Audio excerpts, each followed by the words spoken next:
Bienvenue à l'épisode 295 de La Lettre Pro, le podcast IA.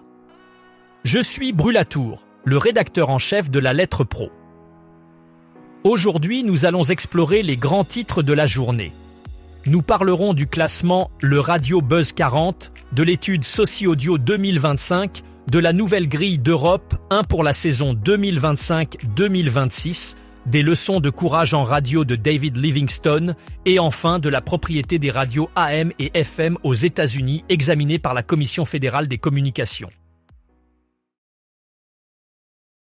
Commençons par le classement Le Radio Buzz 40. Ce classement innovant se distingue par son approche unique. Il ne se base pas sur l'audience des radios, mais sur les choix des programmateurs. Chaque programmateur dispose d'une voix, ce qui met l'accent sur le jugement humain par rapport aux algorithmes. Ce partenariat avec la lettre pro de la radio permet de révéler les tendances musicales sans l'influence des chiffres d'audience.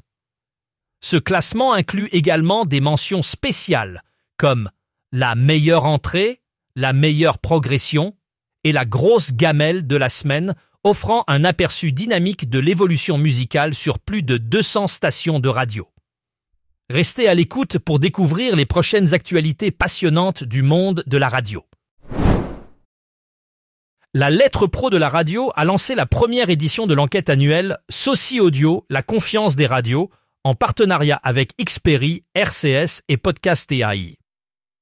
Cette étude novatrice s'adresse à tous les professionnels francophones de la radio et de l'audio digital, qu'ils soient salariés, indépendants, producteurs ou dirigeants. Dans un contexte de bouleversements technologiques, économiques et sociaux, l'enquête Soci-Audio 2025 vise à dresser un état des lieux précis du secteur. Elle scrute le moral des équipes, les conditions de travail, les perspectives économiques, l'innovation et l'emploi, permettant ainsi de capter les grandes tendances qui façonnent l'écosystème de la radio et de l'audio. Le questionnaire est rapide à remplir et offre également la possibilité de participer à un tirage au sort pour gagner 3 récepteurs FM, DAB+, offerts par Technisa. Les résultats sont attendus pour octobre ou novembre 2025 et l'objectif est d'obtenir un panel représentatif d'au moins 377 répondants avec une cible de 400 à 500 participants. Europe 1 a dévoilé sa grille de programme pour la saison 2025-2026, marquant un tournant significatif dans sa stratégie de diffusion.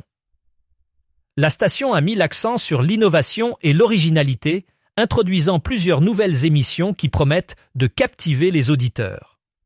Parmi les nouveautés, un programme matinal revisité qui vise à dynamiser la tranche horaire du matin avec une approche plus interactive et participative.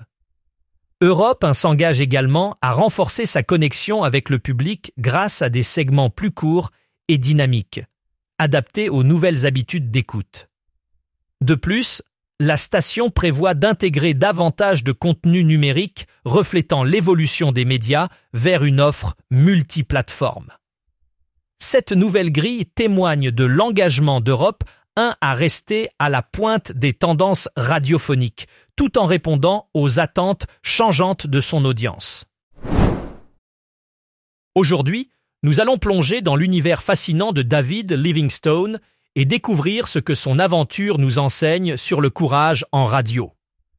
David Livingstone, célèbre explorateur du XIXe siècle, est un modèle d'audace et de curiosité, des qualités essentielles pour réussir dans le monde de la radio. Comme Livingstone qui a bravé l'inconnu, les professionnels de la radio doivent aussi faire preuve de courage et d'innovation pour captiver leur audience. L'exploration de Livingstone nous rappelle que sortir des sentiers battus et prendre des risques calculés peut mener à des découvertes extraordinaires.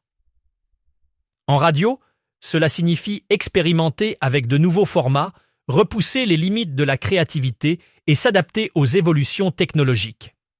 En s'inspirant de l'esprit pionnier de Livingstone, les créateurs de contenu peuvent non seulement captiver leur public, mais aussi transformer l'industrie radiophonique.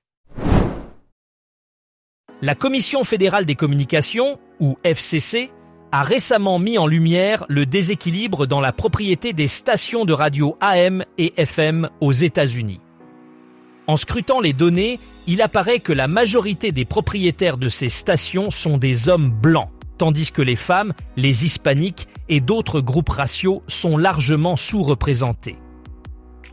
Cette révélation soulève des questions sur la diversité et l'inclusion dans l'industrie radiophonique américaine.